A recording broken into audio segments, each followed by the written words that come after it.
अस्सलाम वालेकुम नाजरीन। आज तारीख़ है 27 जनवरी। नाजरीन, आज हम मदर ऑफ़ ऑल डील्स पर बात करेंगे। अमेरिका ने भारत को धमकी दी थी कि रूस से तेल लेना बंद कर दो, वरना अमेरिका टैरिफ बढ़ा देगा, और उसने बढ़ा भी दिए।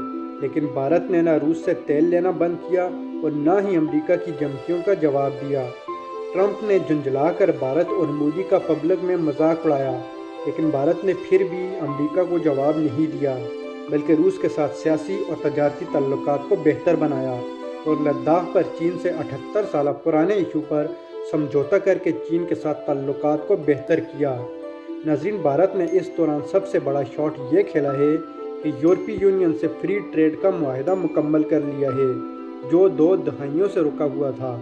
अब इस डील को मदर ऑफ ऑल डील्स कहा जा रहा है, यानी तमाम मुआहदों की मां कहा जा रहा है। इस डील से भारत के सरमायाकार और कारोबारी तबके में खुशी की लहर दौड़ गई है। सबसे ज़्यादा फ़ायदा भारत की टेक्सटाइल इंडस्ट्री को हुआ है। दूसरी तरफ यूरोपीय गाड़ियाँ, जिनका मुस्तकबिल चीनी गाड़ियों की वजह से तारीख हो गया था, अब यूरोपीय गाड़ियों को 1.5 अरब की मार्केट में टैरिफ 110% से कम होकर 40% अदा करना पड़ेगा, जिसका मतलब ये है कि चीनी गाड़ी 110% टैरिफ के साथ भारतीय मार्केट में आएगी, जबकि यूरोपीय गाड़ी 40% टैरिफ के साथ आएगी। तो यूरोपीय गाड़ी चीनी गाड़ी से सस्ती हो जाएगी, और फिर भारतीय टेक्सटाइल इंडस्ट्री यूरोपीय मार्केट में टैरिफ फ्री के साथ किसी भी और मुल्क की टेक्सटाइल से सस्ती हो जाएगी। इससे पाकिस्तान, बांग्लादेश, चीन और दूसरे एशियाई ममालिक को बहुत बड़ा नुकसान होगा। यूरोप और भारत ने ये एक छलांग में चीन और अमेरिका दोनों को सरप्राइज़ दे दिया है। यूरोप को इस मुआहदे के बाद चीन की ज़रूरत नहीं रहेगी, क्योंकि 1/4 आबादी की मार्केट यूरोप के लिए काफ़ी है।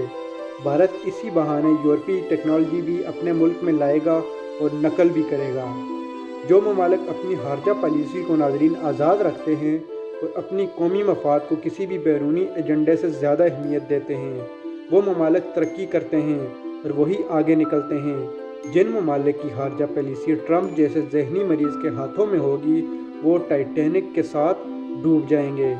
ट्रंप एक डूबता हुआ जहाज़ है, जो अमेरिका को भी डुबोएगा और अपने इत्तेहादियों को भी। इसीलिए नाज़रीन, यूरोप, कनाडा जैसे मुल्क इस डूबते जहाज़ से छलांगे लगा रहे हैं और चाइना और भारत के साथ अपने ताल्लुकात को इस्तवार कर रहे हैं।